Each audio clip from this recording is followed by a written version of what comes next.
సినీ రంగంలో అగ్రనటుడుగా తనకంటూ ప్రత్యేక గుర్తింపు సంపాదించిన అల్లు అర్జున్ త్వరలో రాజకీయాల్లోకి అడుగు పెడతారనే ప్రచారం తెలుగు రాష్ట్రాల్లో జోరుగా సాగుతుంది. సోషల్ మీడియా నుంచి ప్రధాన మీడియా వరకు ఆయన రాజకీయ ప్రవేశంపై వరుస కథనాలు వస్తుండగా ప్రముఖ ఎన్నికల వ్యూహకర్త ప్రశాంత్ కిషోర్తో సంప్రదింపులు జరిగాయనే వార్తలు ఈ ఊహాగానాలకు మరింత బలాన్ని చేకూర్చాయి. కుటుంబ సభ్యుల మద్దతు కూడా ఆయనకు లభిస్తుందనే ప్రచారం నేపథ్యంలో బన్నీ భవిష్యత్ రాజకీయ పరిరక్షణలపై ప్రణాళికలపై రాజకీయ వర్గాలు విస్తృతంగా చర్చిస్తున్నాయి.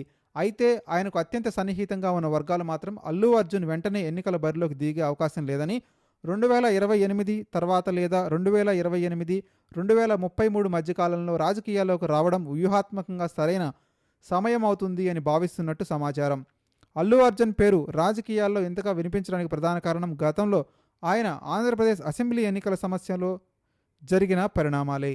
తన స్నేహితుడు వైఎస్ఆర్ కాంగ్రెస్ పార్టీ నేత శిల్ప రవిచంద్రారెడ్డికి మద్దతుగా నంద్యాలకు వెళ్లడం అప్పట్లో పెద్ద చర్చకు దారితీసింది. ఆ సంఘటన తర్వాత ఆయనకు రాజకీయాలపై ఆసక్తి ఉందనే ప్రచారం మొదలైంది. ఎన్నికల అనంతరం ఆయన పూర్తిగా సినిమాలపై దృష్టి పెట్టినా మరొక వైపు అభిమాన సంఘాలను జిల్లా స్థాయి నుంచి బలోపేతం చేస్తూ భవిష్యత్ రాజకీయాల కోసం పునాదులు వేసుకుంటున్నారనే అభిప్రాయం వ్యక్తమవుతుంది. అభిమాన సంఘాలను క్షేత్రస్థాయిలో బలమైన నెట్వర్క్గా తీర్చిదిద్దడం కూడా రాజకీయ వ్యూహంలో భాగమేనని విశ్లేషకులు భావిస్తున్నారు.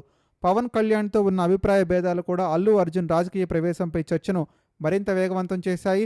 పవన్ కళ్యాణ్కు భిన్నంగా తన రాజకీయ గుర్తింపును ఏర్పరచుకోవాలనే ఆలోచన బన్నీలో ఉందనే ప్రచారం కొనసాగుతుంది.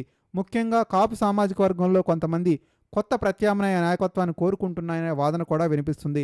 జనసేన తీసుకుంటున్న కొన్ని రాజకీయ నిర్ణయాలపై అసంతృప్తిగా ఉన్న వర్గాలకు అల్లు అర్జున్ ఒక కొత్త ఆశాకిరణంగా కనిపిస్తున్నారని రాజకీయ విశ్లేషకులు చెప్తున్నారు.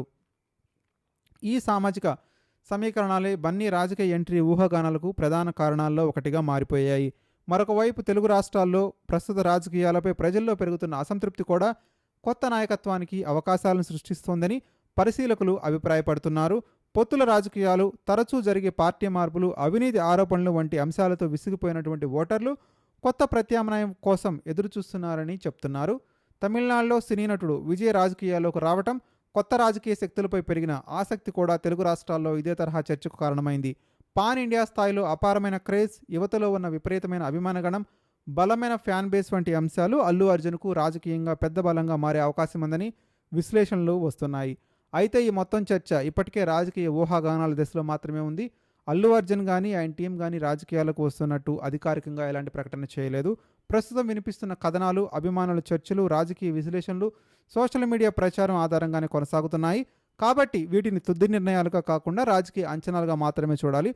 భవిష్యత్తులో నిజంగానే అల్లు అర్జున్ రాజకీయ రంగ ప్రవేశం చేస్తారా, చేస్తే మాస్ హీరో నుంచి మాస్ లీడర్గా ఎదుగుతారా అన్న ప్రశ్నలకు కాలమే సమాధానాలు చెప్పాల్సి ఉంటుంది. మీరు కూడా మీ అభిప్రాయాన్ని కాలం రూపంలో తెలియజేయండి. నిజంగానే అల్లు అర్జున్ రాజకీయాల్లోకి వస్తే మళ్ళీ సీఎం కాగలడా లేక కాలేడా? మీ అభిప్రాయాన్ని కామెంట్ రూపంలో తెలియజేయడానికి ప్రయత్నించండి.